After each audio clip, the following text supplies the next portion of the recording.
"You wait right here, son. Daddy will be back with a surprise," the man said, his voice falsely cheerful.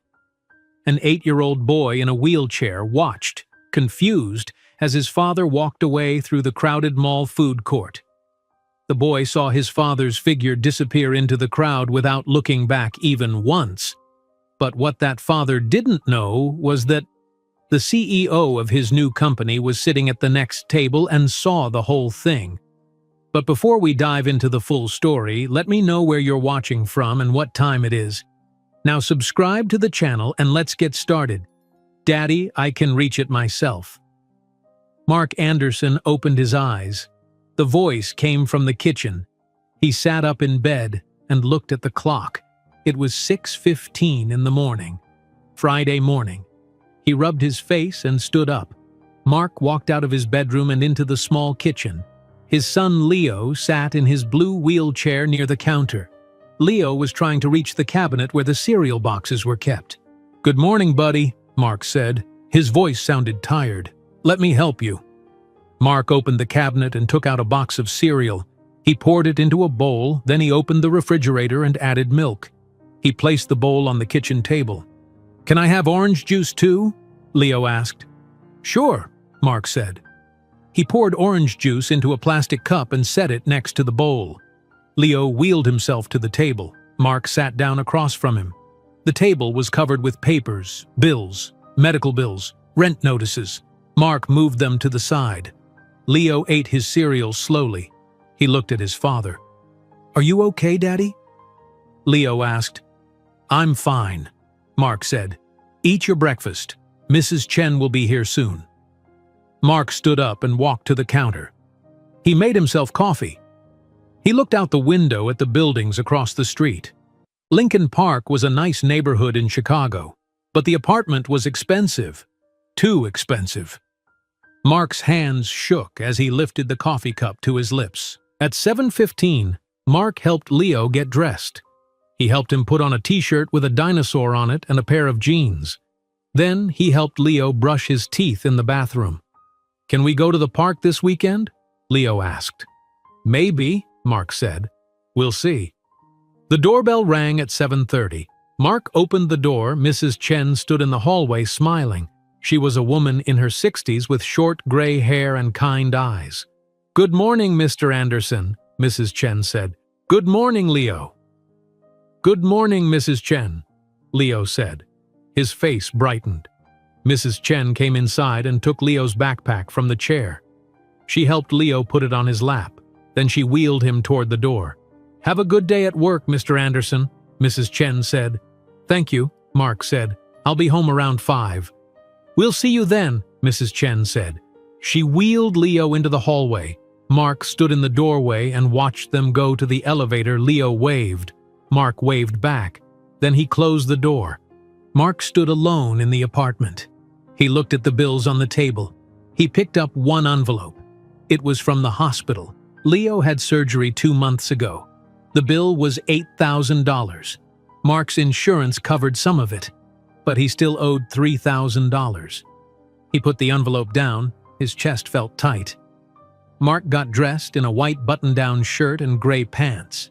He put on his black leather shoes. He grabbed his keys and his briefcase and left the apartment. Mark drove through Chicago traffic to downtown. The drive took 40 minutes. He parked in the garage under the office building. Harrison Industries was on the 12th floor. Mark took the elevator up. The office was busy. People walked past carrying folders and coffee cups.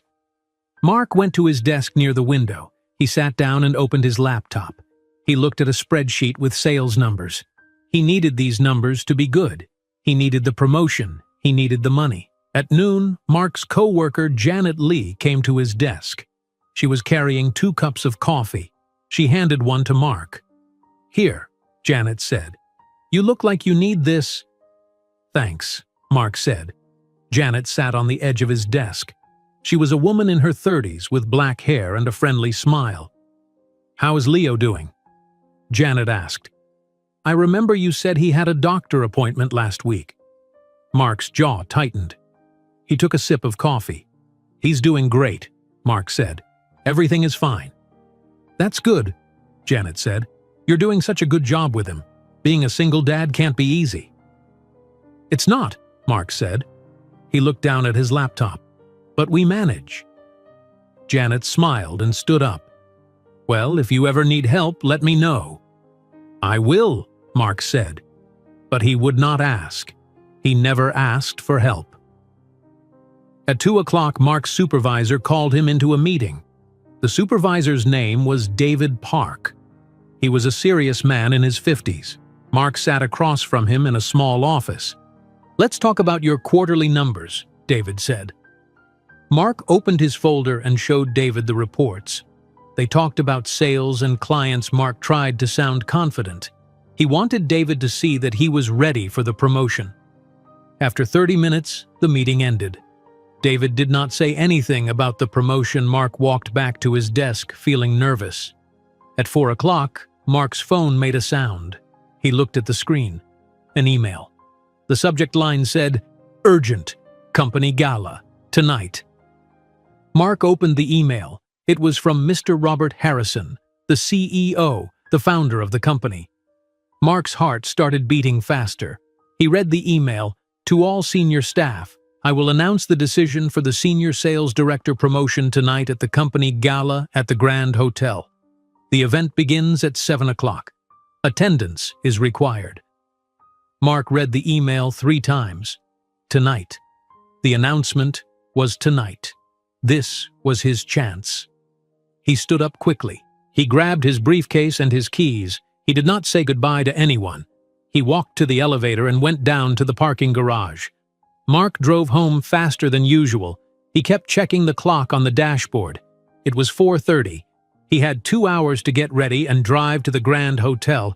He pulled into the parking spot near his apartment building and ran inside. When Mark opened the door to his apartment, Mrs. Chen was sitting on the couch. Leo was playing with toy cars on the floor. Mrs. Chen stood up when she saw Mark. "Mr. Anderson," Mrs. Chen said. Her face looked pale. "I need to talk to you." "What's wrong?" Mark asked. "I'm not feeling well." Mrs. Chen said, "I have a fever. I need to go home and rest. I'm sorry. I can't stay tonight." Mark's stomach dropped. He stared at her. "What do you mean?" Mark asked. "I'm sick," Mrs. Chen said. "I'm very sorry. I need to leave now." "But I have to go somewhere tonight," Mark said. His voice was rising. "I have a work event. It's important." "I'm sorry, Mr. Anderson," Mrs. Chen said. "Maybe you can call another babysitter." Mrs. Chen picked up her purse and walked to the door. She looked at Mark with apologetic eyes. Then she left. Mark stood in the middle of the living room. Leo looked up at him from the floor. "Is Mrs. Chen okay?" Leo asked. "She's fine," Mark said. "She just doesn't feel good."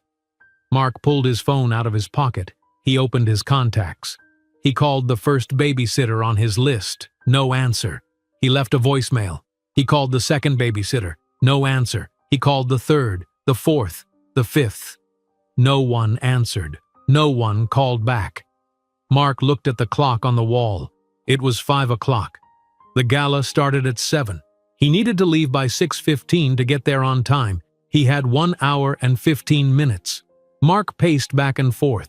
He rubbed his face with both hands. He felt sweat on his forehead. He looked at Leo playing with his toy cars. Leo did not know anything was wrong. Mark's mind raced. He thought about the promotion. He thought about the money. He thought about the medical bills and the rent. He thought about losing his apartment. Mark made a decision. A terrible decision. "Leo," Mark said, "get your jacket." Leo looked up. "Why?" "We're going somewhere," Mark said. "Where?" Leo asked. "Somewhere special," Mark said.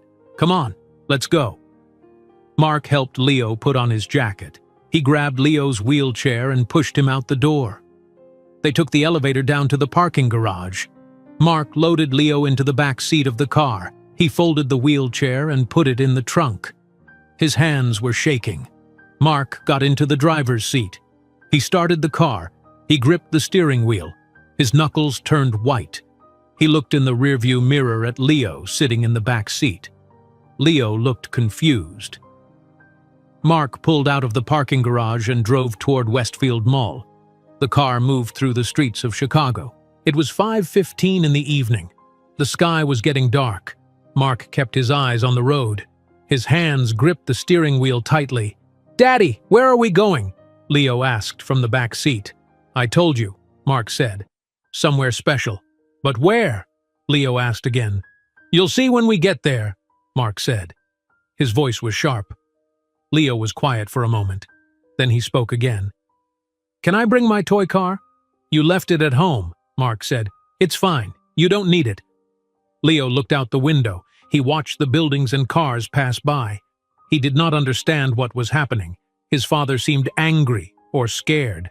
Leo could not tell which. Mark turned onto the highway. Traffic was heavy. Cars moved slowly. Mark checked the clock on the dashboard. It was 5:25. He hit the steering wheel with his palm. He needed to get to the mall quickly. He needed to get to the gala on time. After 20 minutes, Mark took the exit for Westfield Mall. The mall was a large building with a parking garage attached to it. Mark drove into the garage. He went up 2 levels before he found a parking spot. He turned off the car and sat still for a moment. "Are we here?" Leo asked. "Yes," Mark said. Mark got out of the car and opened the trunk. He took out Leo's wheelchair and unfolded it. Then he opened the back door and helped Leo into the chair. Leo's legs hung loosely. Mark pushed the wheelchair toward the entrance of the mall. They went through the automatic doors.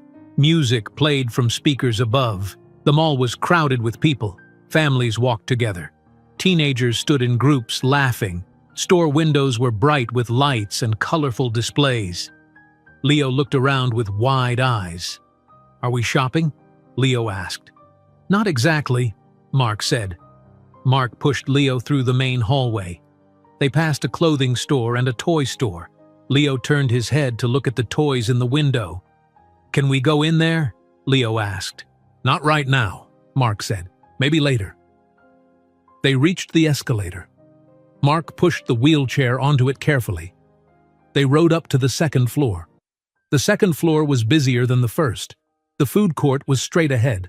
Mark could smell pizza and fried chicken. He could hear people talking and dishes clattering. The food court had 10 different restaurants arranged in a circle. In the middle were tables and chairs, at least 50 tables, maybe more. Every table was full of people eating and talking. Mark pushed Leo through the crowd. He looked for an empty table. Finally, he found one near the pizza restaurant. He parked Leo's wheelchair at the table. "Wait here," Mark said. "Where are you going?" Leo asked. "I'm getting you food," Mark said. Mark walked to the pizza restaurant. He stood in line. There were 5 people in front of him. He checked his phone. It was 5:50. He still had time. The line moved slowly. Finally, it was his turn.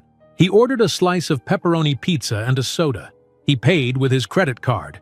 The woman behind the counter handed him the food on a plastic tray. Mark carried the tray back to the table. He put the pizza and soda in front of Leo. "Here," Mark said. "Eat." "Thank you," Leo said quietly. Leo picked up the slice of pizza. It was hot. He took a small bite. Mark sat down across from him.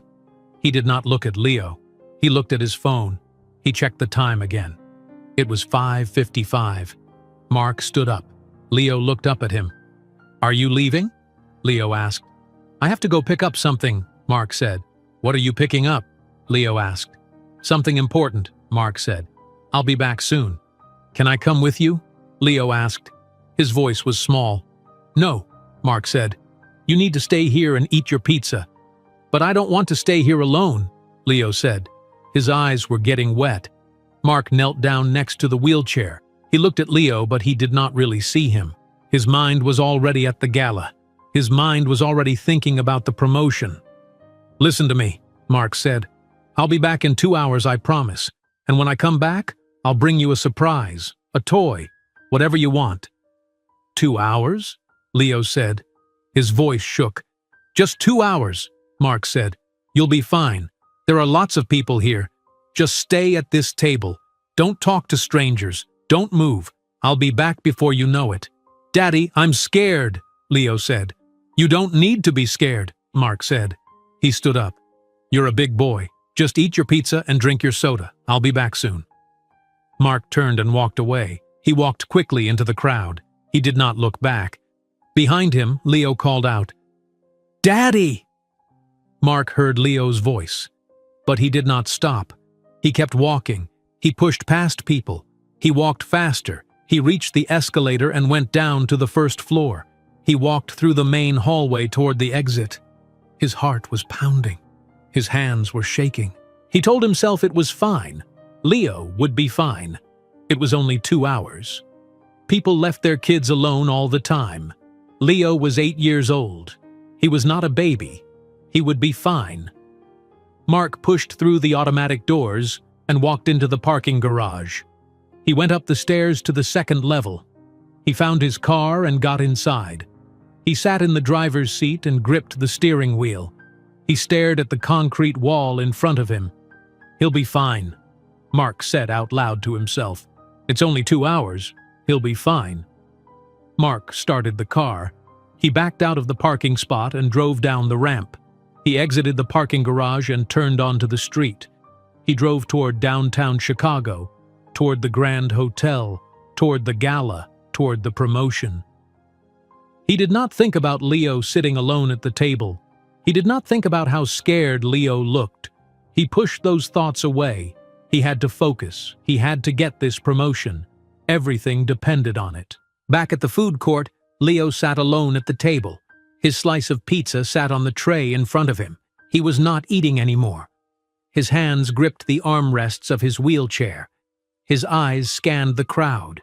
He was looking for his father, but his father was not there. Leo's eyes filled with tears. He blinked and the tears ran down his cheeks. He wiped them away with his hand. A woman walked past the table. She was carrying shopping bags. She did not look at Leo. A man walked past holding a little girl's hand. He did not look at Leo either. Leo felt very small.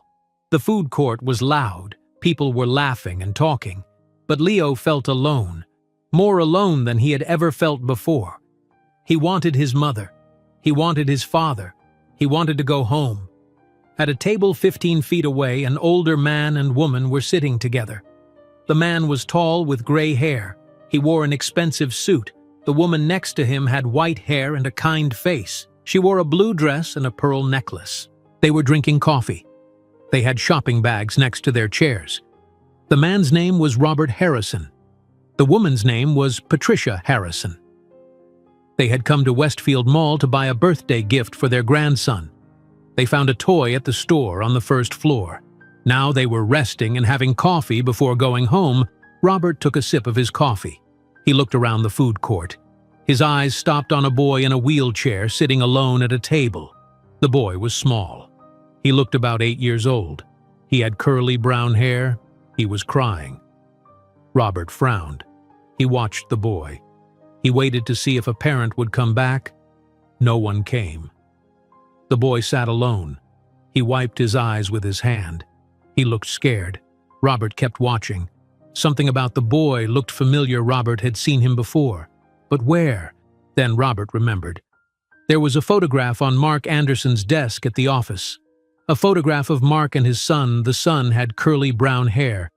The son was in a wheelchair. Robert's eyes widened. He leaned forward. He looked at the boy more carefully. It was Mark Anderson's son. Robert was sure of it. "Patricia," Robert said quietly. "Yes?" Patricia said. "Look at that boy over there," Robert said. He pointed at Leo. "The one in the wheelchair." Patricia looked. Her face changed. "He's alone," she said. "Where is his parent?" "I think that's Mark Anderson's son," Robert said. "One of my sales managers." "Are you sure?" Patricia asked. "I think so," Robert said. "I've seen a photograph of him."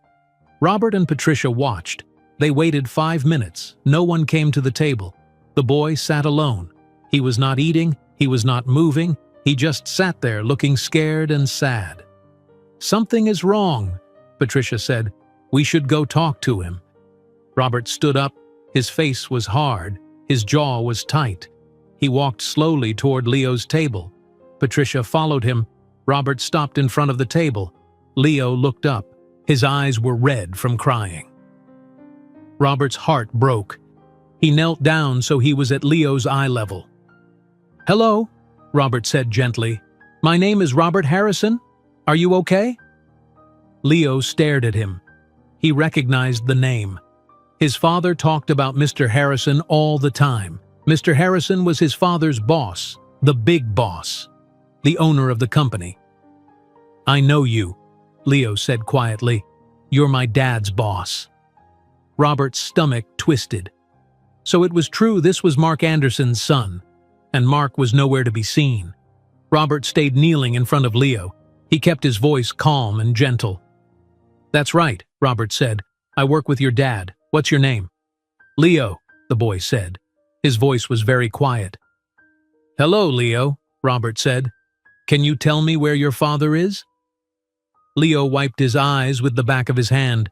He had to go pick up something important. He said he'll be back soon. Robert felt his chest tighten.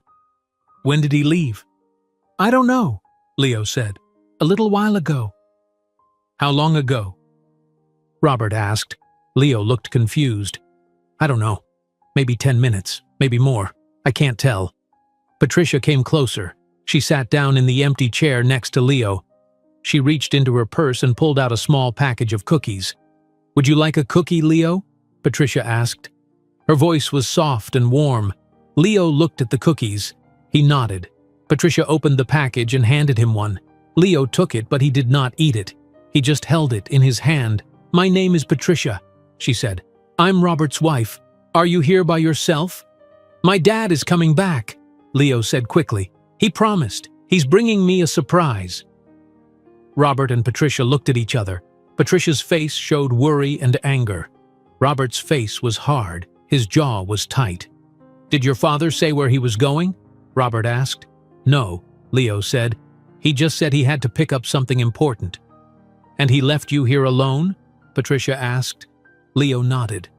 A tear rolled down his cheek. "He said to stay at this table. He said not to talk to strangers. He said he would be back in 2 hours." Robert stood up slowly. His hands were shaking, not from fear, from anger. He could not believe what he was hearing. Mark Anderson had left his 8-year-old disabled son alone in a crowded mall. He left him alone so he could go somewhere. Robert had a terrible feeling he knew exactly where Mark had gone. "Leo," Robert said, "we're going to wait here with you until your father comes back. Is that okay?" Leo looked up at him. "Okay," he said. Robert pulled out a chair and sat down at the table. Patricia stayed sitting next to Leo. She rubbed his shoulder gently. Leo took a small bite of the cookie. His hands were shaking. Robert looked at his watch. It was 6:10 in the evening. The gala started at 7 o'clock. If Mark was driving to the Grand Hotel right now, he would arrive just in time. Robert's anger grew. He felt his face getting hot. They sat at the table for 5 minutes, then 10 minutes. People walked past. The food court was loud with voices and music. Leo did not say anything. He ate the cookie slowly. Patricia talked to him quietly. She asked him about school. She asked him about his favorite subjects. Leo answered in 1 or 2 words. He was nervous.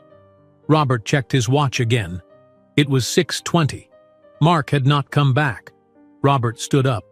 "I'll be right back," Robert said to Patricia. "Where are you going?" Patricia asked. "I need to talk to mall security," Robert said. Robert walked through the food court.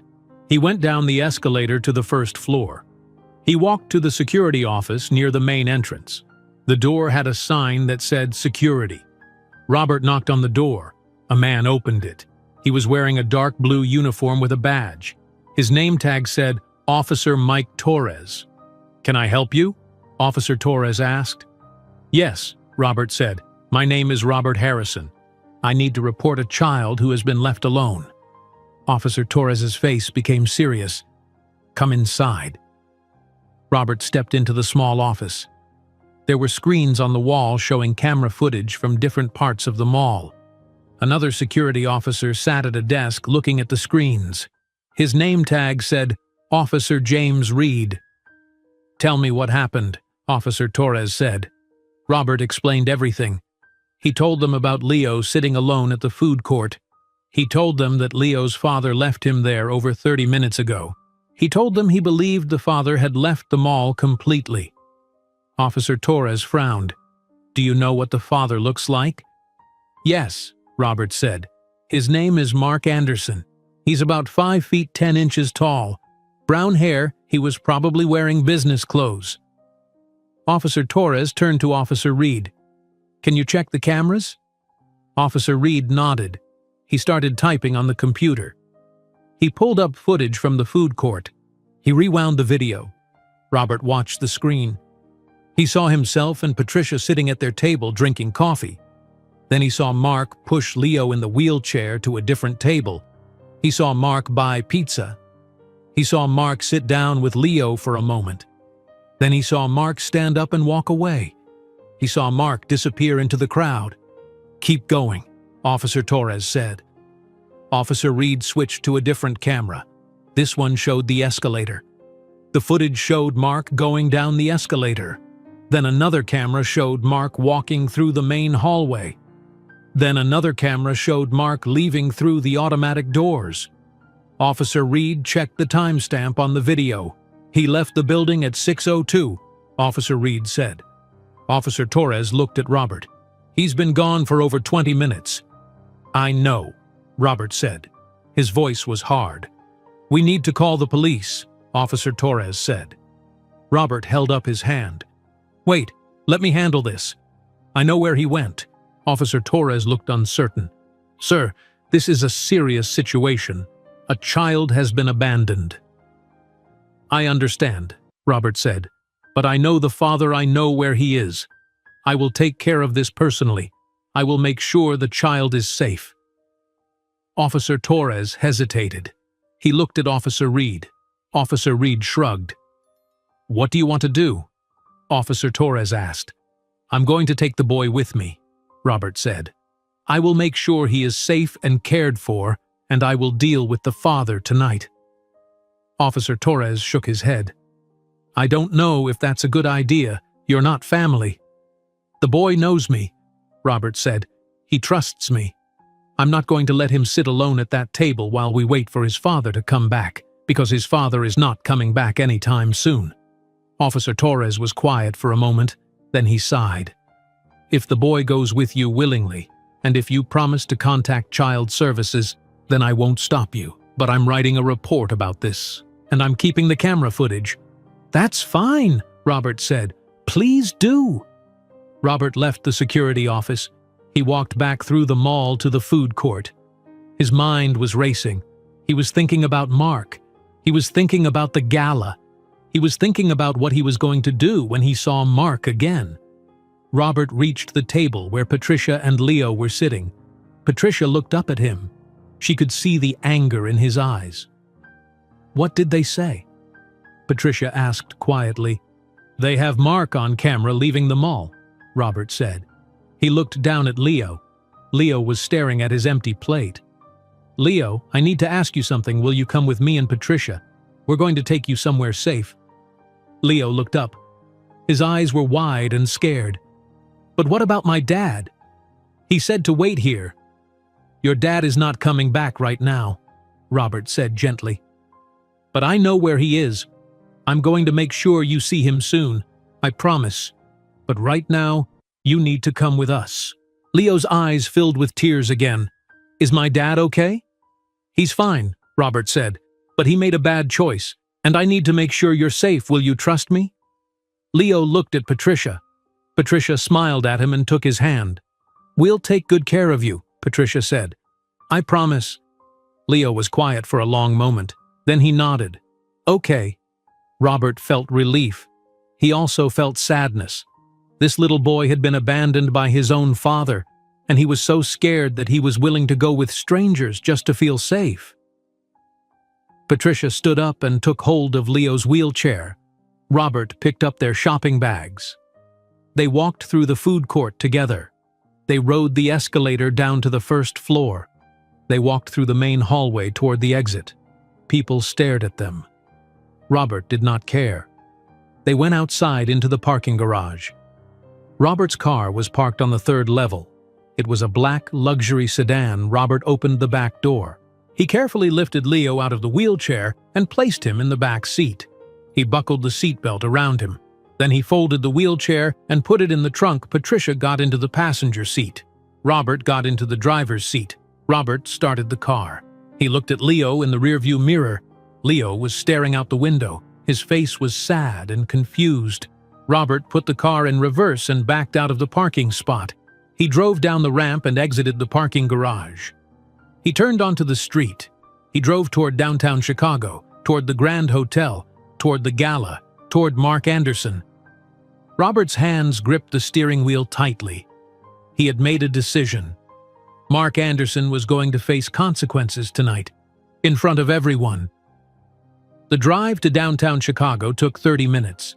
Traffic was heavy. Cars moved slowly on the highway. Robert sat in the driver's seat with his jaw tight. Patricia sat beside him, looking back at Leo every few minutes. Leo stared out the window at the buildings passing by. He did not say anything. "Are you okay, sweetheart?" Patricia asked Leo. Leo nodded, but did not speak. "We're going to see your father very soon," Patricia said. Leo looked at her. "Where is he?" "He's at a work party," Robert said. His voice was flat. "A party?"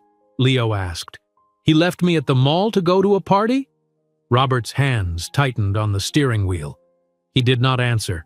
Patricia reached back and touched Leo's hand. "Everything will be okay," Patricia said softly, but her voice was not as sure as her words. At the same time, Mark Anderson was parking his car in the garage under the Grand Hotel. He turned off the engine and sat still for a moment. He looked at himself in the rear-view mirror. He straightened his tie. He ran his hand through his hair. He took a deep breath. "You can do this," Mark said to himself. "You need this." Mark got out of the car. He walked to the elevator and pressed the button for the lobby. The elevator doors opened and he stepped inside. His reflection stared back at him from the mirrored walls. He looked tired, but he forced himself to smile. He had to look confident. He had to look like everything was fine. The elevator stopped at the lobby. The doors opened. Mark stepped out into a large room with marble floors and golden chandeliers hanging from the ceiling. Signs on stands pointed toward the ballroom. Mark followed the signs. He walked down a long hallway with thick red carpet. He could hear music and voices coming from the ballroom ahead. Mark reached the entrance.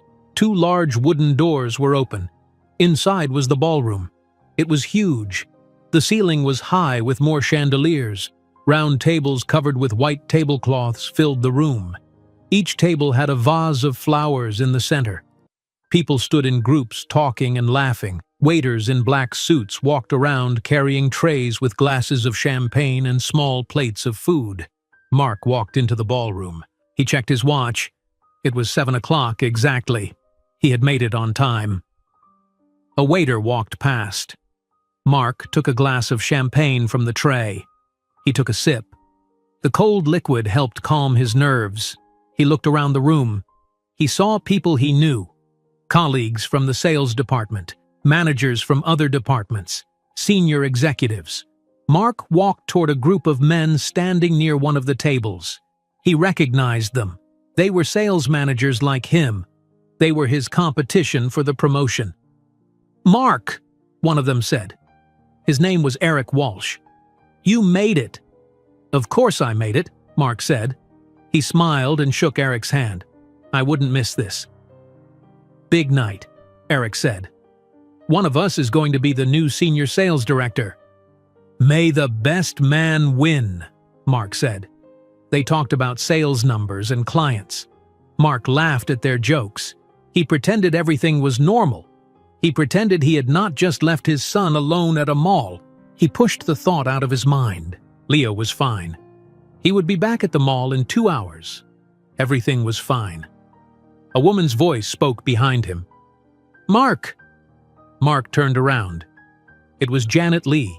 She was wearing a blue dress, and her hair was styled. She smiled at him. "Hi, Janet," Mark said. "I almost didn't think you'd make it," Janet said.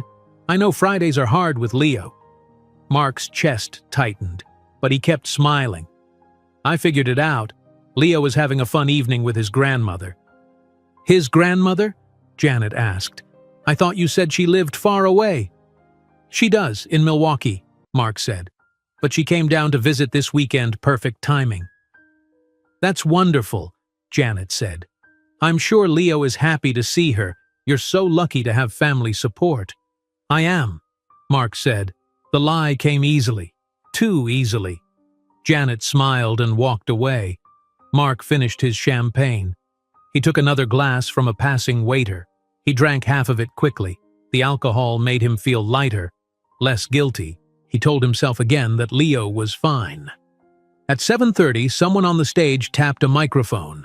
The sound echoed through the room. People stopped talking and turned to look.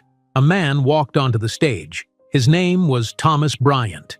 He was the vice president of operations. He was in his 50s with gray hair and glasses. He wore an expensive black suit. "Good evening, everyone," Thomas said into the microphone. His voice was loud and clear. "Thank you all for being here tonight. This has been an incredible year for Harrison Industries. Our sales are up 30%. Our client base has grown, and that is because of all of you." The room erupted in applause. Mark clapped loudly. He smiled and nodded. Thomas continued, "Tonight we celebrate our success. We also celebrate the hard-working men and women who make this company great. Please enjoy the evening. Mr. Harrison will join us shortly to make a very important announcement." More applause. The music started playing again. People went back to talking and drinking. Mark felt his heart beating faster. The announcement, the promotion, this was it. Mark walked around the room. He talked to more colleagues. He shook hands with the director of marketing. He laughed at jokes. He drank more champagne. At 7:45, Thomas Bryant walked past him. Mark stopped him. "Mr. Bryant," Mark said, "can I talk to you for a moment?" "Of course, Mark," Thomas said. They stepped to the side of the room where it was quieter. "I just want to say thank you," Mark said, "for everything you've done for me, for giving me opportunities. I've worked really hard this year." "I know you have," Thomas said. "Your numbers speak for themselves." "Being a single father isn't easy," Mark said. He looked down at his glass. "But Leo is my whole world. I do everything for that kid. Everything." Thomas nodded. "I respect that, Mark. Family always comes first. You're a dedicated family man. That says a lot about your character." Mark felt sick, but he smiled. "Thank you, sir." Thomas patted him on the shoulder and walked away. Mark stood alone for a moment. He drank the rest of his champagne. He felt sweat on his forehead. He told himself he was doing this for Leo. The promotion would give them money. Money would solve their problems. This was all for Leo. Mark looked at his watch. It was 8 o'clock. Mr. Harrison still had not arrived. Mark felt nervous. Where was he? Then the ballroom doors opened. The room did not go silent immediately. People kept talking. But slowly, voices started to quiet. People turned to look at the door. Mark turned too. Robert Harrison stood in the doorway. He was tall and broad-shouldered. His gray hair was neat. He wore a dark blue suit. But that was not why people were staring. Robert Harrison was holding the hand of a small boy in a wheelchair. Patricia Harrison stood behind them. She was pushing the wheelchair forward. The boy had curly brown hair. He wore a t-shirt with a dinosaur on it. His eyes were red. He looked scared and confused. Mark's entire body went cold. His champagne glass slipped from his hand. It hit the floor and shattered. The sound was loud in the now quiet room. It was Leo. Mark's son was here, at the gala. With Mr. Harrison, Mark could not breathe. His face turned white. His hands started shaking. His legs felt weak. People around him were staring, first at Leo, then at him. Mark tried to speak, but no sound came out. Robert Harrison walked slowly through the ballroom. Every eye in the room was on him. He held Leo's hand firmly but gently. Patricia pushed the wheelchair behind him.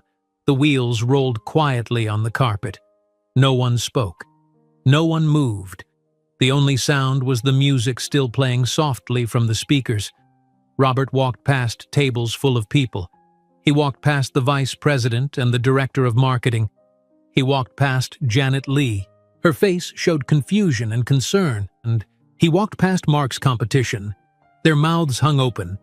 Robert reached the stage at the front of the room. He stopped.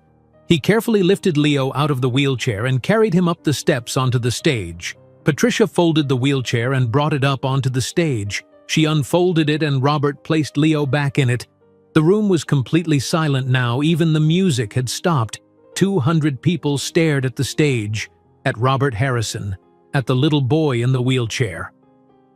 Robert walked to the microphone stand in the center of the stage. He adjusted the microphone. The sound echoed through the room. He looked out at the crowd. His eyes found Mark standing near the back. Mark's face was frozen in shock and fear. Robert's face was calm, but his eyes were hard, cold, angry. He took a breath. Then he began to speak. "Good evening, ladies and gentlemen," Robert said into the microphone. His voice was steady and clear. "I know you were expecting an announcement about a promotion tonight, but before we get to that, I need to tell you about something I witnessed this evening." The room remained silent. People leaned forward. Mark felt like his chest was being crushed. He wanted to run, but his legs would not move. Robert continued. "My wife Patricia and I went to Westfield Mall this afternoon to buy a birthday gift for our grandson. We stopped at the food court to have coffee before driving home. While we were sitting there, I saw something that shocked me." Robert looked down at Leo sitting in the wheelchair beside him. Leo's hands gripped the armrests. His eyes were wide and scared. Robert put his hand on Leo's shoulder gently. "This is Leo Anderson," Robert said. "He is 8 years old. He is the son of Mark Anderson, one of our sales managers here at Harrison Industries." Heads turned. People looked around the room trying to find Mark. Some people spotted him standing near the back. Mark felt their eyes on him. He felt his face burning. "I watched Leo's father push him to a table in the food court," Robert said. "I watched him buy Leo a slice of pizza. I watched him sit with Leo for maybe 2 minutes. Then I watched him stand up and walk away. Leo called after him. His father did not turn around. His father kept walking. He walked through the mall. He went down the escalator. He left the building. He left his disabled 8-year-old son sitting alone at a table in a crowded shopping mall." Gasps filled the room. People turned to stare at Mark. A woman near the front put her hand over her mouth. Thomas Bryant's face went from confused to horrified. Janet Lee took several steps away from Mark. Her face showed disgust and disbelief. "Leo sat alone at that table for over an hour," Robert said. His voice grew harder. He was scared. He was confused. He did not understand where his father had gone. He did not know if his father was coming back. Mark felt his throat tighten. He tried to swallow but could not. His hands were shaking so badly that he shoved them into his pockets.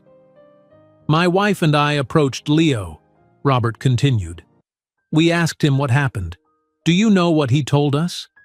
He said his father had to pick up something important. He said his father would be back in 2 hours with a surprise toy. That's what Mark Anderson told his son. A lie. To make him sit quietly and wait while Mark came here. To this party." More gasps, more whispers. People were shaking their heads. Some people looked angry. Others looked sick. Mark saw Janet Lee cover her face with her hands. "We contacted mall security," Robert said. "They reviewed the camera footage. The footage clearly shows Mark Anderson leaving the building at 6:02 this evening. He abandoned his son so he could attend this gala." Mark could not stay silent anymore. He raised his hand. His voice came out loud and desperate. "Mr. Harrison, please!" Mark shouted. "Let me explain." Every head turned to look at Mark. Robert stopped speaking. He looked at Mark with cold eyes. "You want to explain?" Robert said. His voice was quiet, but the microphone made it loud enough for everyone to hear. "Yes," Mark said. His voice cracked. "Please, I can explain." "Then explain," Robert said. "Tell these people why you left your son alone." Mark stepped forward. His legs felt like they might collapse. He looked around the room. Everyone was staring at him. He saw disgust on their faces. He saw anger. He saw disappointment. "I had no choice," Mark said. His voice was shaking. "I had no choice. My babysitter got sick. She canceled at the last minute. I called everyone I could think of. No one was available. I had no family nearby to help. I had no options." "So you left your son alone in a mall," Robert said. "I didn't know what else to do." Mark said. His voice got louder. "I needed to be here tonight. You sent an email saying attendance was required. This promotion, I need this promotion. I have medical bills, I have rent, I'm drowning in debt, I need this job, I need the money. I was only going to be gone for 2 hours, I thought he would be fine." "You thought he would be fine," Robert repeated slowly. "You thought it was acceptable to leave a vulnerable child alone in a public place for 2 hours?" "I was desperate!" Mark shouted. "I'm a single father. My wife is dead. I'm doing this alone. I needed this promotion to pay for Leo's medical care. I did this for him. Everything I do is for him." Robert's face hardened. His voice became louder and sharper. "You did not do this for your son," Robert said. "You did this for yourself. You did this for your career. You put your ambition before your son's safety. You put a promotion before your own child." "That's not fair," Mark said. Tears started running down his face. "You don't understand. I had no choice." "You had a choice," Robert said. His voice cut through the room. "You could have stayed home with your son. You could have sent an email explaining the situation. You could have asked for help. You could have called me directly and told me what happened. But you did not do any of those things. You chose to leave your son alone. You chose to lie to him. You chose to put him in danger." The room was completely silent except for Mark's crying. People stared at him with cold faces. No one moved to help him. No one spoke up for him. Robert took a breath. His voice became quieter but somehow even more powerful. "I need to tell you all something," Robert said. "Something I do not talk about often. When I was 9 years old, my father took me to a Greyhound bus station in Detroit, Michigan. He told me to sit on a bench and wait for him. He said he would be right back. He never came back. He abandoned me at that bus station. I sat there for 6 hours before someone called the police. I spent the next 9 years in foster care. Some families were kind, some were not. But I never forgot that day. I never forgot what it felt like to sit alone and wonder if my father was coming back." The room was frozen. No one breathed. Patricia stood on the stage with tears in her eyes. Leo looked up at Robert with a sad, understanding face. "I built Harrison Industries from nothing," Robert said. "I built it on values of integrity and responsibility. I built it on the belief that we treat people with respect and dignity. That includes children, especially children. Mark Anderson violated those values tonight. He violated the trust that his son placed in him. He violated every principle that this company stands for." Robert paused. He looked directly at Mark. Mark's face was wet with tears. His body was shaking. "Mark Anderson," Robert said slowly, "you are fired, effective immediately." The words hit Mark like a physical blow. His knees buckled. He grabbed the edge of a nearby table to keep from falling. He opened his mouth, but no sound came out. "Security," Robert said. 2 men in dark suits appeared at the doors of the ballroom. They were security officers. They walked through the crowd toward Mark. People stepped aside to let them pass. No one tried to stop them. Mark finally found his voice. "No!" he shouted. "Please, Mr. Harrison, please, I'm sorry, I'm so sorry, I made a mistake. Please give me another chance. I need this job. I have bills to pay. I have a son to take care of."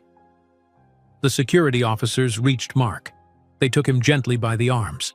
Mark tried to pull away, but they held him firmly. "Please," Mark begged. He was sobbing now. "Please, I love my son. I love Leo. I made a mistake. Please." He looked around the room desperately. He looked at Thomas Bryant. Thomas turned his head away. He looked at Janet Lee. She was crying, but she shook her head. He looked at the other managers. They all looked down at their feet. No one helped him. The security officers led Mark toward the doors. Mark kept crying and begging. His voice echoed through the silent ballroom. People watched him go. Some looked sad, some looked angry. No one looked surprised. The doors closed behind Mark. His voice faded away. The ballroom was silent. Robert stood on the stage. His face was pale. His hands were shaking slightly. He looked down at Leo. Leo was crying quietly. Patricia climbed onto the stage and knelt beside the wheelchair. She wrapped her arms around Leo. Robert knelt down on Leo's other side. He took Leo's hand. "I'm sorry you had to see that," Robert said gently. "Where's my dad going?" Leo asked. Through his tears, Robert's heart broke. "Your father is going home." "When can I see him?" Leo asked. Robert did not know how to answer. He looked at Patricia. She nodded at him. "Your father made a very bad choice tonight," Robert said carefully. "He needs to learn how to be a better parent. He needs help. But right now, the most important thing is making sure you are safe and loved." "Am I going to be okay?" Leo whispered. "Yes," Robert said firmly. "I promise you, you are going to be okay." Patricia held Leo close. She rubbed his back gently. Leo buried his face in her shoulder. His small body shook with sobs. Robert stood up slowly. He looked out at the crowd of people still standing in the ballroom. No one had moved. No one had spoken. "The gala is over," Robert said into the microphone. His voice was tired. "Please go home to your families. Hold them close. Remember what matters most." People began to move, slowly at first, then faster. They picked up their coats and purses. They walked toward the exits in small groups. Some people whispered to each other. Others walked in silence. Janet Leigh walked past the stage. She looked up at Leo with tears on her face. Then she left. Within 10 minutes, the ballroom was nearly empty. Only a few staff members remained, cleaning up glasses and plates. Robert carefully lifted Leo out of the wheelchair. Patricia folded it and they walked down the stage steps together. Thomas Bryant was standing near the door. He approached Robert. "Robert," Thomas said quietly, "I had no idea. I'm so sorry." "It's not your fault," Robert said. "Is there anything I can do?" Thomas asked. "Anything the boy needs?" "Not right now," Robert said, "but thank you." Thomas nodded. He looked at Leo, who was resting his head on Robert's shoulder. "Take care of him," Thomas said. "I will," Robert said. Thomas left. Robert, Patricia, and Leo walked through the empty hallway. Their footsteps echoed on the marble floor. They took the elevator down to the parking garage. Robert's car was parked near the entrance. He opened the back door and gently placed Leo in the back seat. He buckled the seatbelt. Patricia put the wheelchair in the trunk. Then she got into the passenger seat. Robert got into the driver's seat. Robert started the car but did not drive yet. He turned to look at Leo in the back seat. "Leo," Robert said, "are you hungry?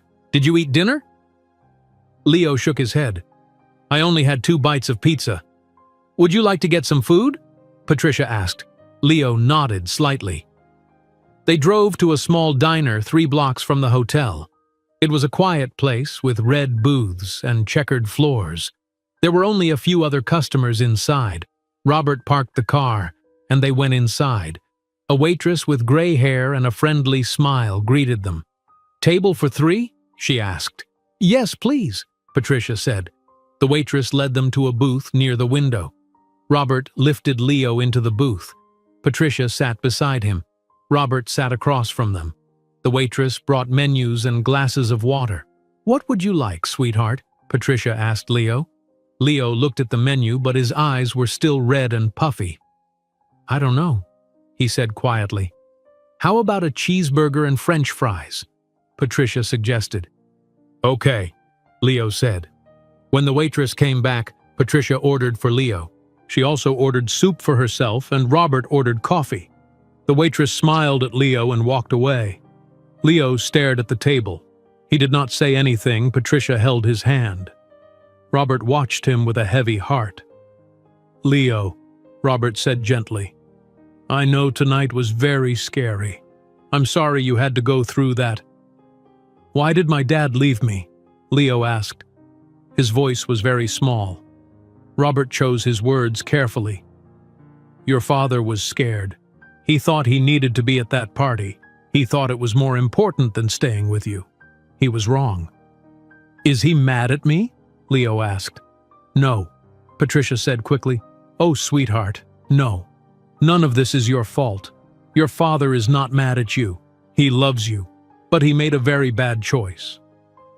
Will I see him again? Leo asked Robert, and Patricia looked at each other. Robert did not want to lie to Leo, but he also did not want to scare him more. I don't know yet, Robert said honestly, but I promise we will figure it out. Right now, the most important thing is making sure you are safe and taken care of. The food arrived. Leo ate slowly. He only finished half of his cheeseburger. Patricia ate her soup, but Robert did not touch his coffee. He was thinking about what he needed to do next. After they finished eating, Robert paid the bill. They got back into the car. Leo was quiet in the back seat. He looked exhausted. Where are we going now? Leo asked. Robert hesitated. He looked at Patricia. She nodded. We're going to take you to our house for tonight, Robert said. Is that okay? Leo looked nervous. What about my dad? Your dad knows you're with us, Robert said. I'll call him and let him know you're safe. That was not entirely true. Mark did not know where Leo was, but Robert would handle that soon. They drove to Robert and Patricia's house in Oak Park, a suburb west of Chicago. The drive took 25 minutes. The house was large with white columns in front and a big front lawn. Robert pulled into the driveway and turned off the car. Patricia got the wheelchair from the trunk while Robert carried Leo inside. The house was warm and quiet. There was a living room with comfortable couches and soft lighting. Photographs hung on the walls. Pictures of Robert and Patricia's 3 children and 5 grandchildren. Are you tired, Leo? Patricia asked. Leo nodded. Let me show you the guest room, Patricia said. She led Robert and Leo down a hallway.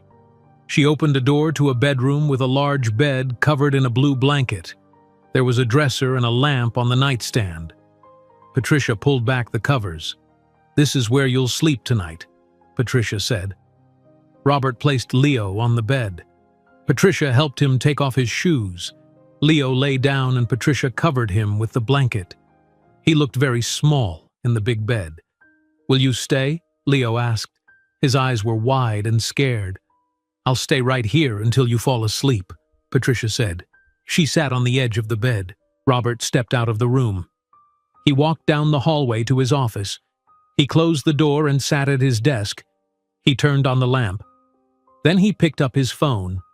Robert searched for the number for the Illinois Department of Children and Family Services. He found the emergency hotline for reporting child abuse and neglect. He dialed the number. The phone rang 3 times. Then a woman's voice answered, DCFS Emergency Hotline. This is Karen speaking. How can I help you?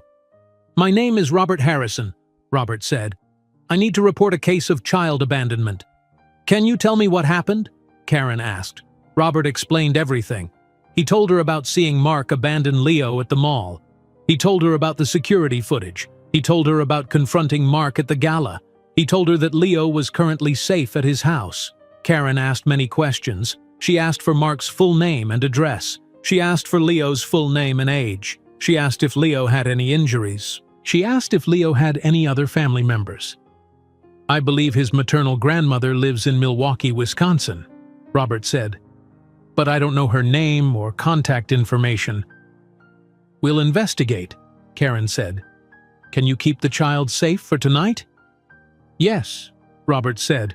He's sleeping in our guest room right now. Someone from our department will contact you first thing tomorrow morning, Karen said. They'll come to your house to interview the child and inspect the situation. They'll also visit the father. What will happen to Leo? Robert asked. That depends on the investigation, Karen said. But given what you've described, it's likely the child will be placed with a family member temporarily while we assess the father's ability to care for him. Thank you, Robert said. Thank you for calling, Karen said. You may have saved this child from a very dangerous situation. Robert hung up the phone. He sat in his office for a long time. He thought about Leo sleeping in the guest room. He thought about Mark sitting alone somewhere, realizing what he had lost. He thought about his own father abandoning him at that bus station so many years ago. Robert stood up and walked back down the hallway. He opened the door to the guest room quietly. Patricia was still sitting on the edge of the bed. Leo was asleep. His breathing was slow and steady. Patricia looked up at Robert. She stood up carefully and walked to the door. They stepped into the hallway together. "I called Child Protective Services," Robert said quietly. Patricia nodded. "What did they say?" "Someone will come tomorrow morning," Robert said. "They'll interview Leo. They'll investigate Mark. They'll decide what happens next." "That poor boy," Patricia whispered. "He's been through so much."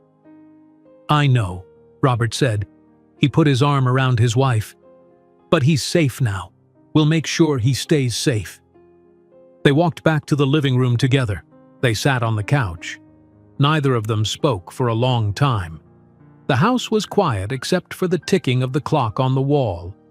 Robert looked at the photographs on the wall, pictures of his children when they were young. Pictures of his grandchildren laughing and playing. He had built a good life, a safe life. He wanted Leo to have that too. "What do you think will happen to Mark?" Patricia asked. "I don't know," Robert said, "but he'll have to face the consequences of what he did." "Do you think he can change?" Patricia asked. Robert was quiet for a moment. "I hope so," he said finally. "For Leo's sake, I hope so." The next morning, Robert woke up at 6:30. The sun was just beginning to rise. He got dressed and walked down the hallway. He stopped at the guest room door and opened it quietly. Leo was still asleep. Patricia was already awake. She was in the kitchen making coffee. "Did you sleep?" Patricia asked. "A little," Robert said. "You?" "Not much," Patricia said. She poured coffee into 2 mugs. "I kept thinking about that little boy." At 8 o'clock, the doorbell rang. Robert answered it. A woman stood on the front porch. She was in her 30s with dark hair pulled back in a ponytail. She wore a gray blazer and black pants. She carried a briefcase. "Mr. Harrison?" The woman said. "Yes," Robert said. "My name is Maria Gonzalez. I'm a social worker with the Illinois Department of Children and Family Services. We spoke on the phone last night. Please come in," Robert said. Maria stepped inside. Patricia came from the kitchen to greet her. They all sat down in the living room. "Where's the child?" Maria asked. "He's still sleeping?" Patricia said. "Should I wake him?" "Let him sleep a little longer," Maria said. "First, I need to ask you both some questions." Maria asked them to describe exactly what they saw at the mall. She asked them what time Mark left. She asked them how long Leo was alone. She asked them what Leo said when they talked to him. Robert and Patricia answered every question. "Thank you," Maria said. She wrote notes in a small notebook. "I'll need to speak with Leo alone. Is that all right?" "Of course," Patricia said. Patricia went to the guest room and gently woke Leo. She helped him into his wheelchair and brought him to the living room. Leo looked confused and scared when he saw the strange woman. "Good morning, Leo," Maria said with a kind smile. "My name is Maria. I work for an organization that helps children. I need to ask you some questions. Is that okay?" Leo looked at Robert and Patricia. Robert nodded encouragingly. "Okay," Leo said quietly. "Mr. and Mrs. Harrison," Maria said. "Can I speak with Leo privately?"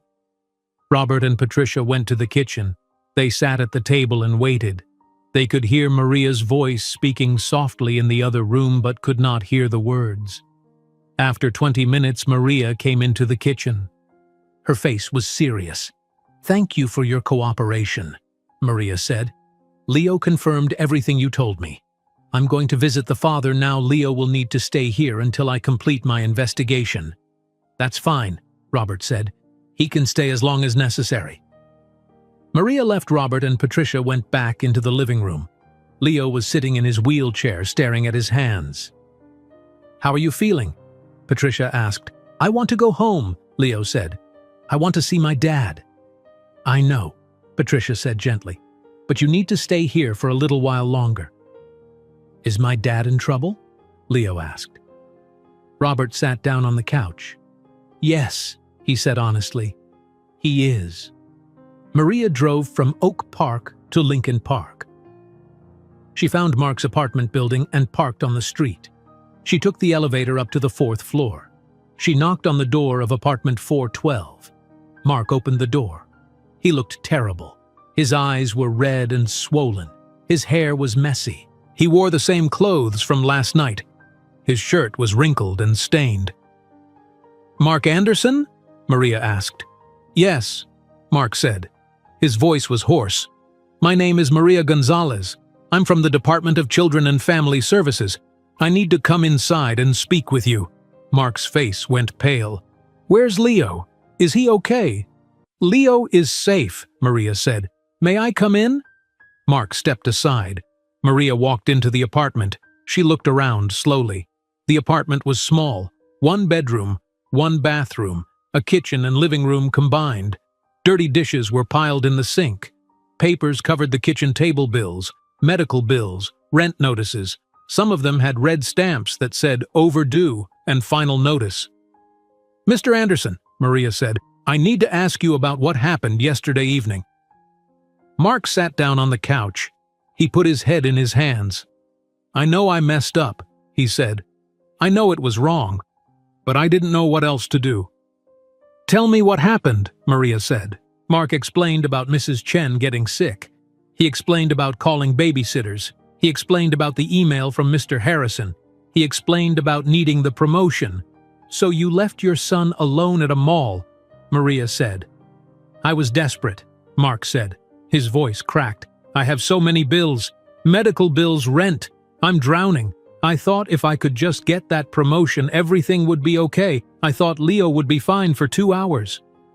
"Did you consider not going to the event?" Maria asked. "The email said attendance was required," Mark said. "Did you try calling your supervisor to explain the situation?" Maria asked. Mark was quiet. He looked down. "No," he said finally. "Why not?" Maria asked. "I don't know," Mark said. "I panicked. I wasn't thinking clearly," Maria wrote in her notebook. She walked through the apartment. She looked in the bedroom. She looked in the bathroom. She saw Leo's bed in the corner of Mark's bedroom. She saw toys scattered on the floor. She saw medication bottles on the dresser. "Mr. Anderson," Maria said, "I'm going to submit a full report to family court. There will be a hearing within 2 weeks. The court will decide on custody arrangements." "What does that mean?" Mark asked. His voice shook. "Am I going to lose my son?" "That's for the court to decide," Maria said. "But I have to tell you that child endangerment is a very serious matter." After Maria left, Mark sat alone in his apartment. He felt like he could not breathe. He looked at the bills on the table. He looked at his phone.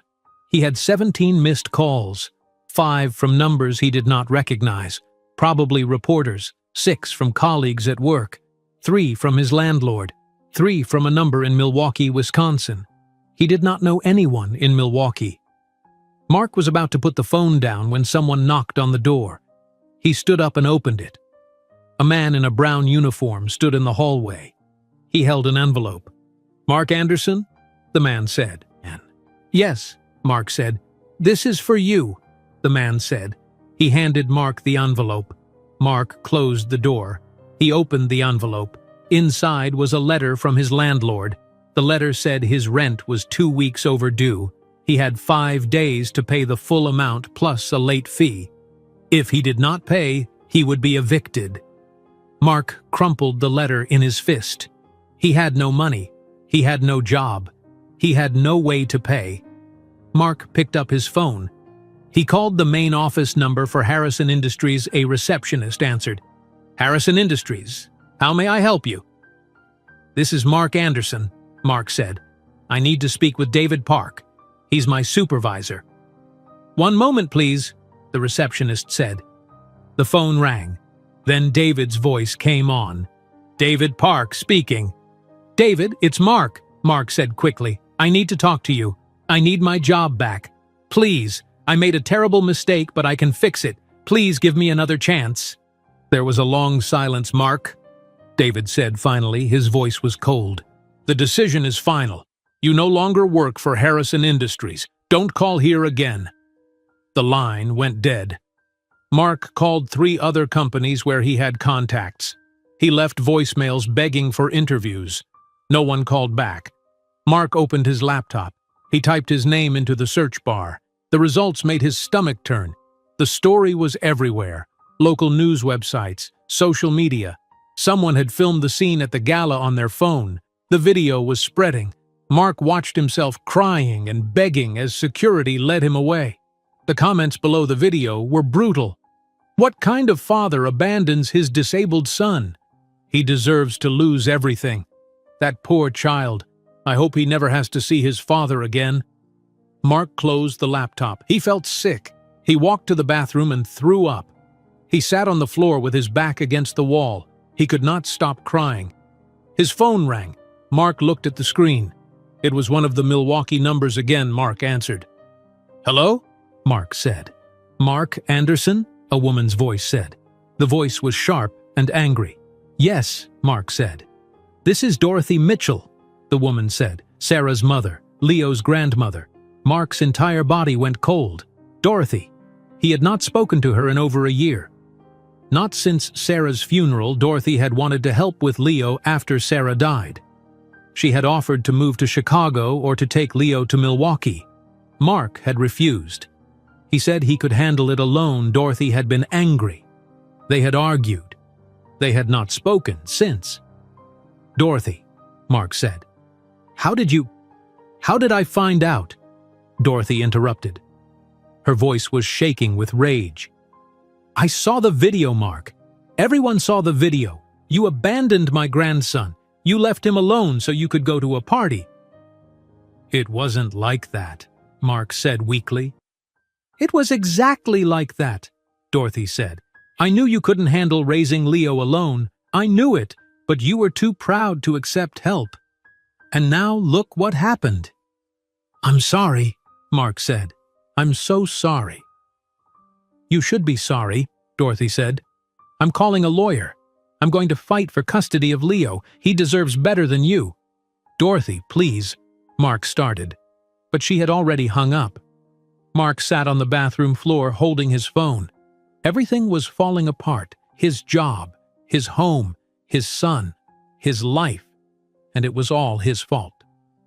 2 weeks passed slowly. Mark stayed in his apartment most of the time. He did not go outside unless he had to. People recognized him on the street.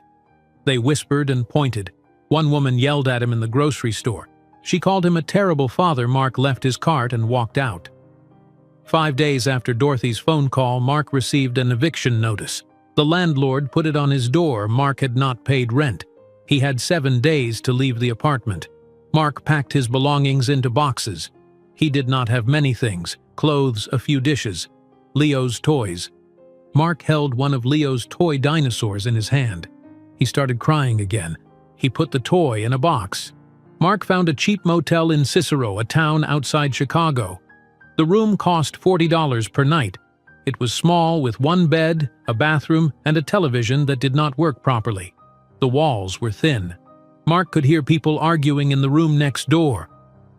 10 days after that night at the gala, Mark received a letter in the mail. It was from the Cook County Family Court. The letter said there would be a hearing on the custody of Leo Anderson. The hearing was scheduled for Friday, October 20th at 10 o'clock in the morning. Mark had to appear. The letter said if he did not appear, the court would decide without him. Mark did not have a lawyer. He could not afford one. He called the public defender's office. They assigned him a lawyer named Stephen Park. Stephen was young, maybe 28 years old. They met once at a coffee shop 2 days before the hearing. Stephen looked at the case file and shook his head. "This is not good," Stephen said. "The evidence against you is strong.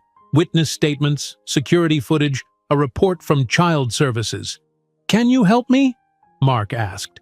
"I'll do my best," Stephen said, "but you need to be prepared. The court might take custody away from you." For how long? Mark asked. I don't know, Stephen said. Maybe temporarily, maybe permanently. It depends on the judge. On Friday morning, Mark put on his only clean shirt and a pair of pants. He looked at himself in the motel bathroom mirror. He looked terrible. He had lost weight. His face was pale and thin. His eyes had dark circles under them. Mark took a bus to the Cook County Courthouse in downtown Chicago. The building was large and made of gray stone.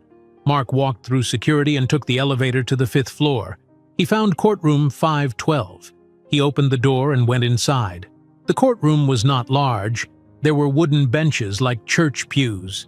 At the front was the judge's desk, which was raised up high. To the side was a small table for witnesses. The walls were plain and white. Fluorescent lights hummed above. Mark sat down on one of the benches. Stephen Park was already there. He nodded at Mark but did not smile. Mark looked around the courtroom. Then he saw Leo. Leo was sitting in his wheelchair near the front of the courtroom. He was wearing a blue shirt and jeans. His hair was combed neatly. He looked small and scared. Mark wanted to run to him. He wanted to hug him, but he stayed sitting. Behind Leo sat an older woman. She had gray hair pulled back in a bun. She wore a dark purple dress and glasses. Her face was stern and angry. Mark recognized her immediately. It was Dorothy Mitchell, Sarah's mother, Leo's grandmother. Dorothy saw Mark. Her eyes narrowed. She did not look away. She stared at him with pure anger. Mark looked down at his hands. A bailiff entered the courtroom. He was a large man in a uniform. All rise, the bailiff said. The Honorable Judge Karen Thompson presiding. Everyone stood up. A woman in a black robe entered through a door behind the judge's desk. She was in her 50s with short black hair and glasses. She sat down in the tall chair. You may be seated, Judge Thompson said. Everyone sat down. The judge looked at papers on her desk. Then she looked up. This is a custody hearing for Leo Anderson, age 8, Judge Thompson said. Present are the father, Mark Anderson, and the maternal grandmother, Dorothy Mitchell. Let's begin. Maria Gonzalez was called to the witness table. She sat down and placed her hand on a Bible. She swore to tell the truth. Then she opened a folder and began to speak. Your Honor, Maria said, on the evening of Friday, October 6th, I received a call from the Department of Children and Family Services Emergency Hotline. Mr. Robert Harrison reported that he had witnessed Mark Anderson abandon his 8-year-old son at Westfield Mall. Maria continued. She described everything: the mall, the food court, the security footage, her visit to Mark's apartment, her interview with Leo. She showed the judge photographs. One photograph showed the table where Leo sat alone. Another showed the messy apartment with unpaid bills. In my professional opinion, Maria concluded, Mark Anderson endangered his child through neglect. He left a vulnerable, disabled child alone in a public place for over an hour. This represents a serious risk to the child's safety and well-being. Judge Thompson nodded. Thank you, Ms. Gonzalez. Maria stepped down. Stephen Park stood up. Your Honor, Stephen said, may I speak on behalf of my client? Go ahead, Judge Thompson said. Stephen cleared his throat. Your Honor, Mark Anderson made a serious mistake. He recognizes that. But he loves his son very much. He was under extreme financial stress. His babysitter canceled at the last minute. He felt he had no options. He made a terrible choice in a moment of desperation. But that does not mean he is an unfit parent overall. He has cared for Leo alone for 3 years since his wife's death. He deserves a chance to prove he can do better. Judge Thompson looked at Stephen. Her face did not show emotion. Is Mr. Anderson employed? Stephen hesitated. He looked at Mark. Mark shook his head slightly. No, Your Honor, Stephen said quietly. Does Mr. Anderson have stable housing? Judge Thompson asked. Stephen hesitated again. He is currently staying in temporary housing. Where? Judge Thompson asked. A motel in Cicero, Stephen said. Judge Thompson wrote something on her paper. Mr. Anderson, she said, please stand. Mark stood up. His legs felt weak. He held onto the bench in front of him. "Is it true you were fired from your job?" Judge Thompson asked. "Yes, Your Honor," Mark said. His voice was barely a whisper. "And you no longer have your apartment?" Judge Thompson asked. "No, Your Honor," Mark said. "Where is your son supposed to live if he returns to your custody?" Judge Thompson asked. Mark opened his mouth, but no words came out. He had not thought about that. The motel room only had one bed. It was small and dirty. It was no place for a child. "I don't know," Mark said finally. Judge Thompson's face hardened. "You don't know." "I'll figure it out," Mark said desperately. "I'll find a new job. I'll find a new apartment. I'll do whatever it takes. Please, he's my son." Judge Thompson looked at Dorothy. "Mrs. Mitchell, I understand you are requesting custody." Dorothy stood up. She was tall and straight-backed. "Yes, Your Honor." A man in a gray suit stood up next to Dorothy. He was her lawyer. His name was Benjamin Cross. "Your Honor," Benjamin said, "Dorothy Mitchell is the child's maternal grandmother. She has a stable home in Milwaukee, Wisconsin. She has financial security. She has experience raising children. She raised her daughter Sarah, who was by all accounts a wonderful mother before her tragic death. Mrs. Mitchell has wanted to care for Leo since Sarah passed away 3 years ago, but Mr. Anderson refused her help." "Is that true, Mr. Anderson?" Judge Thompson asked. Mark looked down. "Yes," he said quietly. "Why did you refuse her help?" Judge Thompson asked. Mark struggled to answer. "I thought I could handle it alone. I didn't want people to think I couldn't take care of my own son." "And how did that work out?" Judge Thompson asked.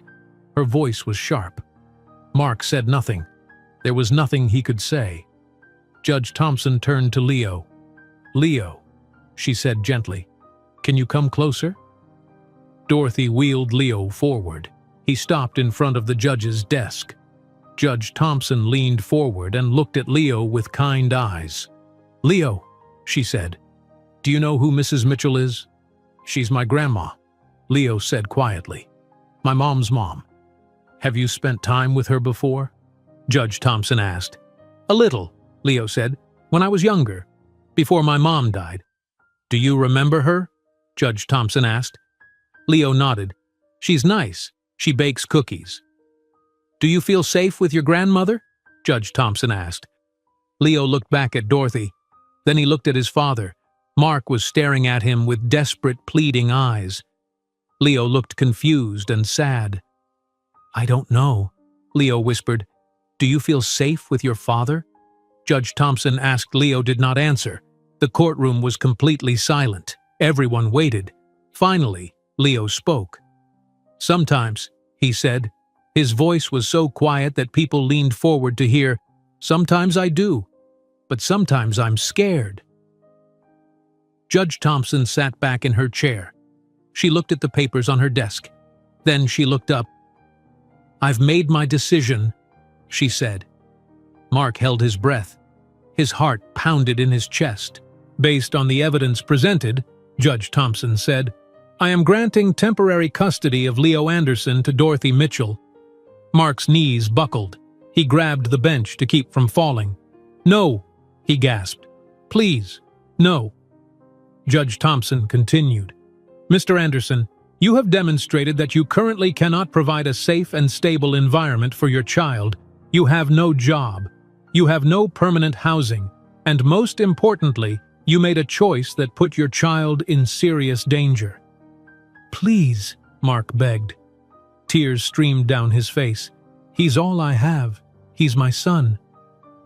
Judge Thompson's face softened slightly. "Mr. Anderson, this is temporary. If you complete court-ordered parenting classes and therapy, and if you can demonstrate stable housing and employment, you may petition for visitation rights, but for now, Leo will live with his grandmother in Milwaukee." Dorothy stood up. Her lawyer shook her hand. She walked to Leo and put her hand on his shoulder. Leo looked back at Mark. "Daddy?" Leo said. Mark tried to walk toward him, but his legs would not move. He collapsed into the bench. He covered his face with his hands and sobbed. Dorothy wheeled Leo toward the door. Leo kept looking back at his father. Tears ran down his cheeks. Then they went through the door and were gone. Mark sat in the courtroom for a long time after everyone left. The bailiff stood near the door watching him. Finally, the bailiff walked over. "Sir," the bailiff said, "you need to leave now. The courtroom is closing." Mark stood up slowly. His body felt heavy. He walked out of the courtroom and down the hallway. His footsteps echoed on the tile floor. He took the elevator down to the lobby. Outside, the sky was gray and cloudy. It looked like it might rain. Mark walked to the bus stop. He waited 20 minutes for the bus back to Cicero. When it came, he got on and sat in the back. He stared out the window at the buildings passing by. He felt empty inside. Dorothy drove Leo to Milwaukee that same afternoon. The drive took an hour and 30 minutes. Leo sat in the back seat looking out the window. He did not talk much. Dorothy tried to start conversations, but Leo only answered with 1 or 2 words. "Are you hungry, sweetheart?" Dorothy asked. "A little," Leo said. "We'll get dinner when we get home," Dorothy said. "I made your favorite, spaghetti and meatballs." Leo nodded, but did not smile. They arrived at Dorothy's house in the early evening. The house was small with light blue paint on the outside. There was a front porch with a rocking chair. The yard had grass and a large tree. Dorothy pulled into the driveway and turned off the car. "We're here," Dorothy said. She got out and took the wheelchair from the trunk. She helped Leo into it. Then she wheeled him up a wooden ramp that led to the front porch. Dorothy unlocked the door and they went inside. The house smelled like tomato sauce and garlic. The living room had a soft couch and a television. Photographs hung on the walls. Leo saw pictures of his mother when she was young. He saw pictures of himself as a baby. His mother was holding him in her arms. She was smiling. "This is your home now," Dorothy said. "Let me show you your room." Dorothy wheeled Leo down a short hallway. She opened a door on the left. Inside was a bedroom with light yellow walls. There was a bed with a blue blanket. A desk sat under the window. Shelves on the wall held books and toys. Dorothy had prepared everything. "I hope you like it," Dorothy said. Leo looked around the room. It was nice, it was clean and bright, but it was not his room. It was not home. "Thank you," Leo said quietly. That night, they ate dinner together at the kitchen table. Leo ate slowly. He was not very hungry. After dinner, Dorothy helped Leo get ready for bed. She helped him brush his teeth and change into pajamas. She tucked him into bed and sat on the edge. "Are you okay?" Dorothy asked. "I miss my dad," Leo said. His eyes filled with tears. Dorothy's heart broke. She wanted to be angry at Mark. She was angry at Mark, but she also felt sad for Leo. He was just a little boy who missed his father. "I know you do," Dorothy said. She held his hand. "But you're safe here. I'm going to take good care of you." "Will I see him again?" Leo asked. "I don't know," Dorothy said honestly. "That's up to the court. But right now you need to rest tomorrow. We'll go to your new school." Leo closed his eyes. Dorothy stayed until he fell asleep. Then she walked back to the living room and sat on the couch. She felt tired. The last 2 weeks had been exhausting, but she was glad Leo was here. She was glad he was safe. The next Monday, Dorothy took Leo to Lincoln Elementary School. The school was 10 blocks from her house. It was a brick building with a playground outside. Dorothy had already met with the principal and Leo's new teacher. They knew about Leo's wheelchair. They knew about his situation. They promised to help him adjust. Dorothy wheeled Leo into the classroom. It was bright with colorful posters on the walls. 20 desks were arranged in rows. Students were already sitting in their seats. They turned to look at Leo. A woman in her 40s walked over. She had curly red hair and a warm smile. She wore a green sweater and jeans. "Good morning," the woman said. "You must be Leo. I'm Ms. Robinson. Welcome to our class." "Hi," Leo said quietly. "Class," Ms. Robinson said loudly. "This is Leo. He's joining us today. Let's make him feel welcome." "Hi, Leo," the students said together. Ms. Robinson showed Leo to a desk near the window. The desk had been adjusted so his wheelchair could fit underneath. Dorothy hugged Leo and then left. Leo sat alone at his desk. He felt nervous. Everyone was staring at him. A boy sitting next to Leo leaned over. He had brown skin and short black hair. He wore a red t-shirt with a robot on it. "Hi," the boy said. "I'm Tyler." "Hi," Leo said. "Why do you use a wheelchair?" Tyler asked. Leo tensed up. Kids always asked that question, and they always looked at him differently after he answered. "I was born with something called spina bifida," Leo said. "My legs don't work right." "Oh," Tyler said. "That's okay. Can you still do stuff?" Leo was surprised. Tyler did not look scared or uncomfortable. He just looked curious. "Yeah," Leo said. "I can do lots of stuff. I just can't walk." "Cool," Tyler said. "Do you like robots?" "Yeah," Leo said. "I love robots." "Me too," Tyler said. His face lit up. "We have a robotics club after school on Thursdays. You should join." "Really?" Leo asked. "Yeah," Tyler said. "It's really fun. We build stuff and program it. Last month we made a robot that could pick up a ball." For the first time since leaving Chicago, Leo smiled. It was a small smile, but it was real. At lunch, Tyler invited Leo to sit with him and his friends. There were 3 other boys. They asked Leo questions about where he came from and what he liked. They did not treat him like he was different. They just treated him like a normal kid. Leo started to feel a little better. Maybe Milwaukee would not be so bad. Meanwhile, back in Cicero, Mark was falling apart. He had spent the weekend in his motel room barely eating or sleeping. On Monday morning, he forced himself to get up. He needed to find work. He needed money to pay for the motel. Mark walked to a warehouse 3 miles from the motel. The warehouse was large and gray. Big trucks came and went loading and unloading boxes. Mark went inside and asked to speak to a manager. A man in a white shirt and tie came out. His name was Carl Jenkins. He looked Mark up and down. "What can I do for you?" Carl asked. "I'm looking for work," Mark said. "Any work, I'll do anything." "We need warehouse workers," Carl said. "Loading and unloading boxes, moving freight. It's hard work. Minimum wage. Interested?" "Yes," Mark said immediately. "When can I start?" "Right now if you want," Carl said. Mark started that same day. The work was exhausting. He lifted heavy boxes for 8 hours. His back ached. His hands got blisters. He came back to the motel that night barely able to move, but at least he had a job. At least he had money coming in. Days turned into weeks.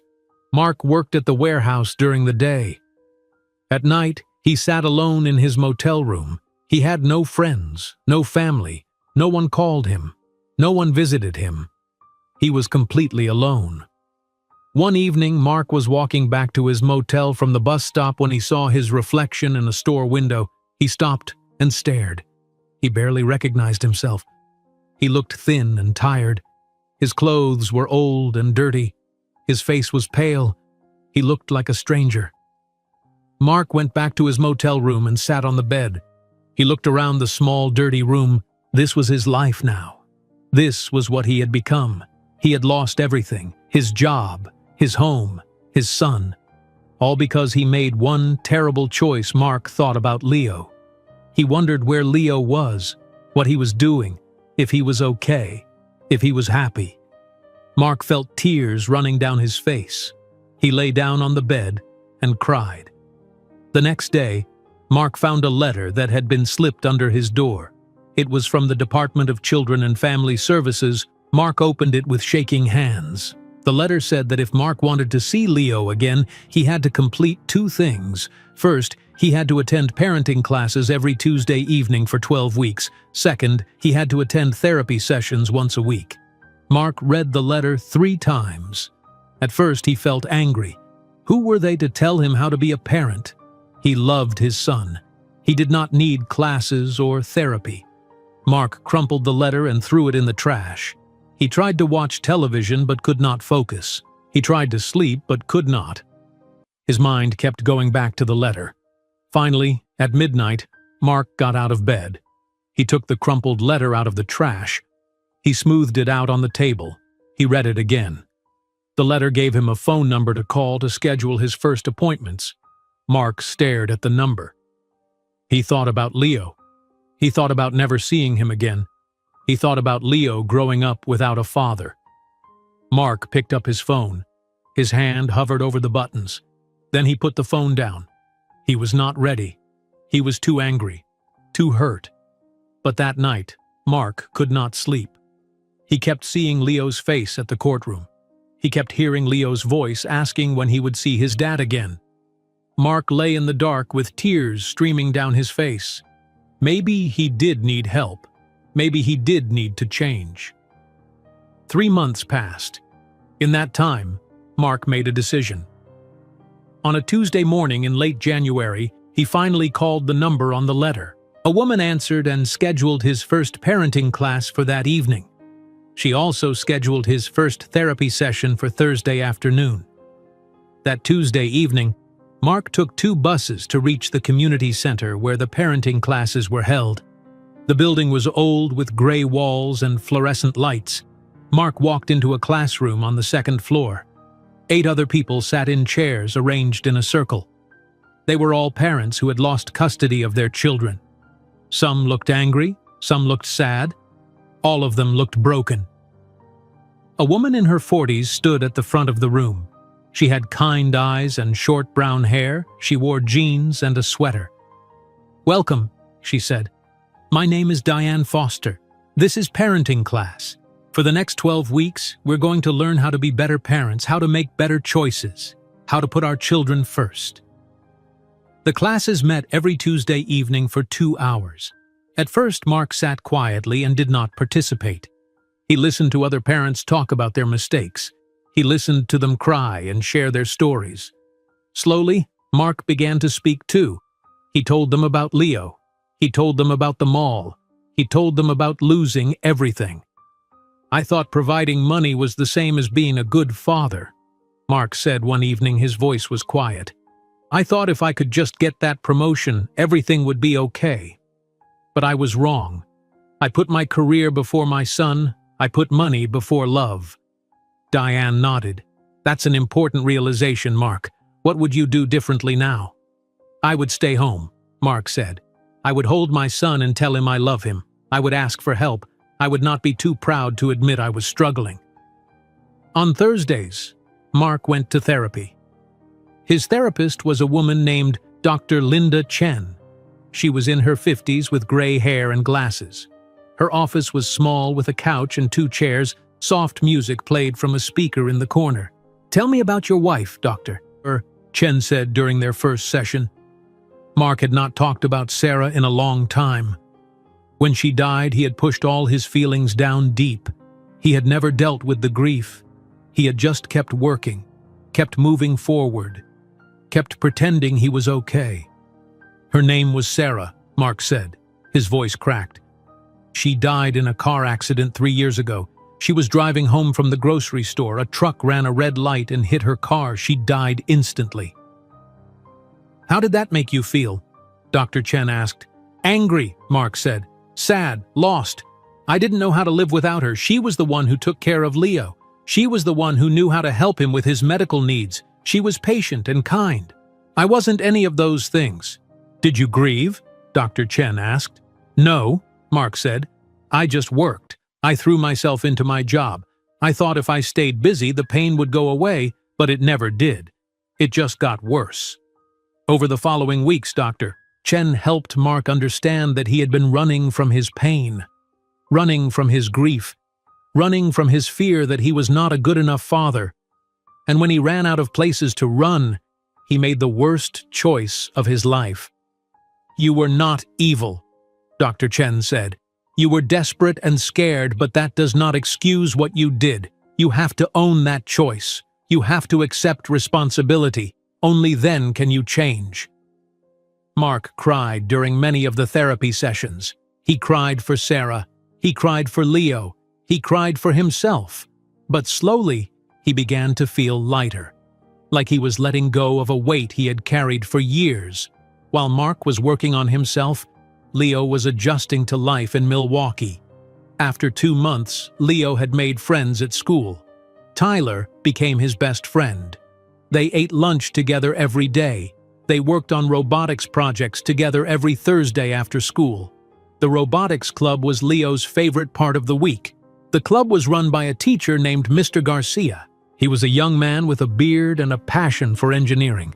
He treated Leo the same as every other student. He gave him tasks and challenges. He encouraged him to try new things.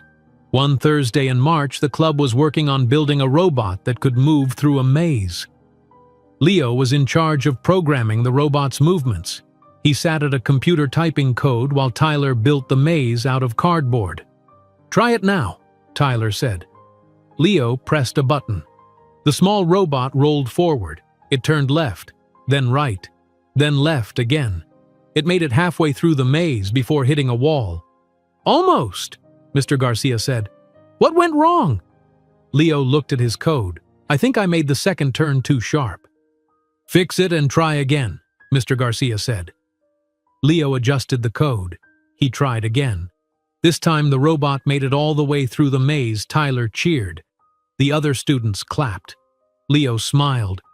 For the first time in months, he felt proud of himself. At home, Dorothy took good care of Leo.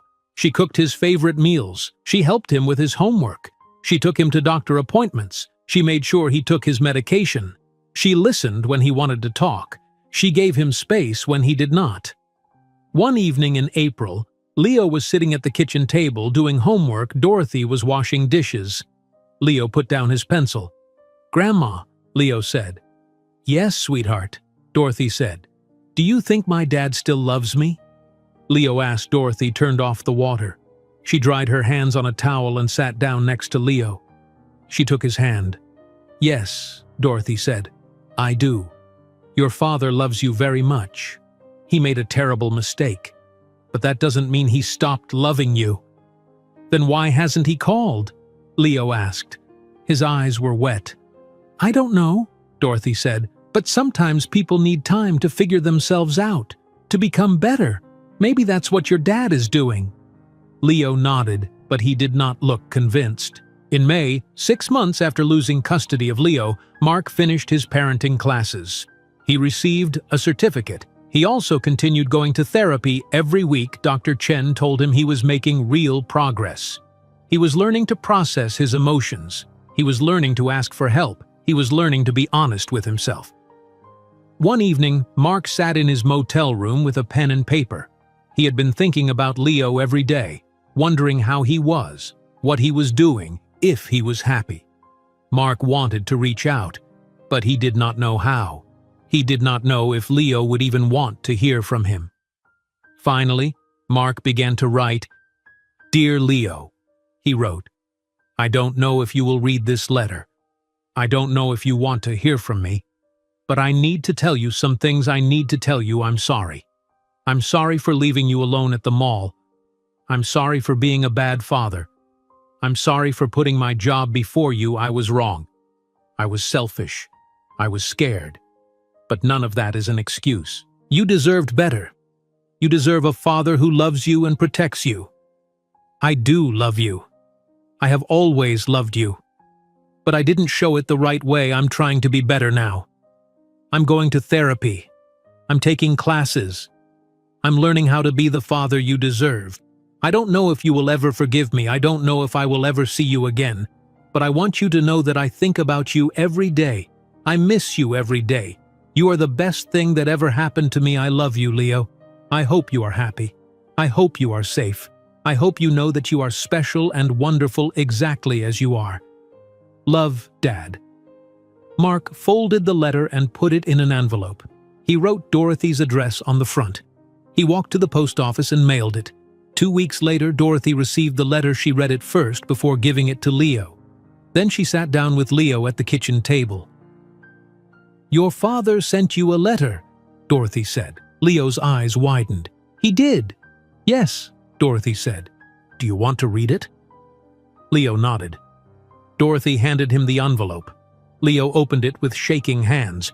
He read the letter slowly. Tears rolled down his cheeks. When he finished, He put the letter down on the table. "He says he's sorry," Leo said. "I know," Dorothy said. "Do you think he means it?" Leo asked. Dorothy thought carefully before answering. "I think he does," she said. "I think your father is trying to change. I think he realizes what he did wrong." Leo wiped his eyes. "I miss him, Grandma, but I was so scared that night. I thought he forgot about me." "I know, sweetheart," Dorothy said. She hugged him. "You have every right to be angry and hurt."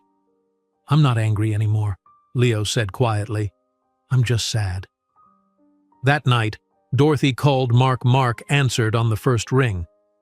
"Hello?" Mark said. "Mark, this is Dorothy," she said. Mark's heart jumped. "Is Leo okay?" "He's fine," Dorothy said. "He read your letter." Mark held his breath. "What did he say?" "He cried," Dorothy said, "but I think it helped him. He misses you, Mark." Mark started crying. "I miss him too, so much." "He's doing well here," Dorothy said. "He has friends. He's happy. He's safe." "I'm glad," Mark said. "That's all I want. For him to be happy." "The court allows supervised visits now," Dorothy said, "if you're ready." "I am," Mark said immediately. "Please, I want to see him."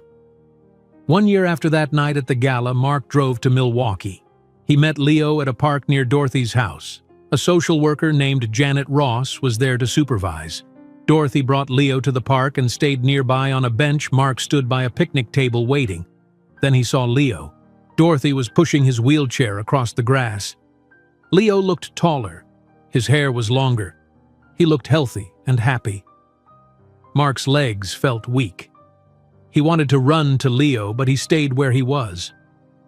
Dorothy brought Leo to the picnic table and then stepped back. Leo and Mark looked at each other. "Hi, Leo," Mark said. His voice shook. "Hi, Dad," Leo said quietly. Mark sat down at the picnic table. Leo wheeled himself closer. "Thank you for reading my letter," Mark said. "Thank you for writing it," Leo said. "I meant every word," Mark said. "I'm so sorry for what I did. I'm so sorry for leaving you alone. I'm so sorry for hurting you." Leo looked down at his hands. "I was really scared that night." "I know," Mark said. "You had every right to be scared. What I did was wrong. There's no excuse." They sat in silence for a moment. Then Leo spoke.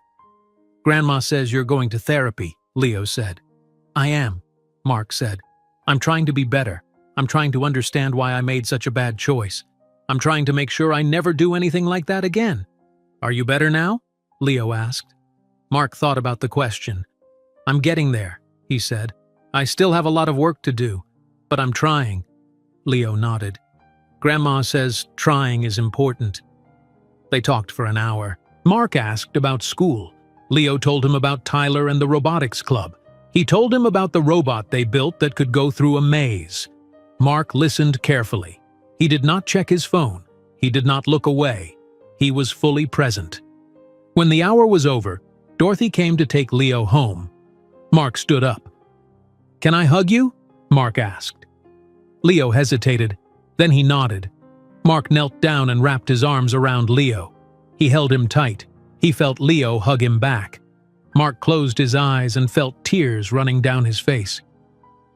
"I love you, Leo," Mark whispered. "I love you too, Dad," Leo whispered back. In Milwaukee, Leo's life continued to grow brighter. Robert Harrison had set up a trust fund with $500,000 to cover Leo's medical expenses and future education. Robert and Patricia visited Leo twice. They brought him books and science kits. Leo called them Uncle Robert and Aunt Patricia. They felt like family. On a warm day in September, Leo was at school. It was lunchtime. Leo raced his wheelchair down the hallway with Tyler beside him. They were laughing. Other students called out to them. Leo felt happy. He felt safe. He felt loved. That evening, Leo sat in his bedroom at Dorothy's house. He looked out the window at the stars. He thought about his mother.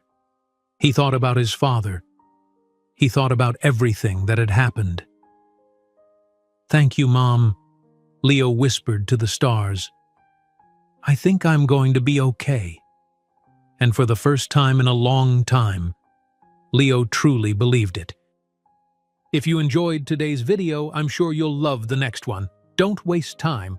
Just click on the screen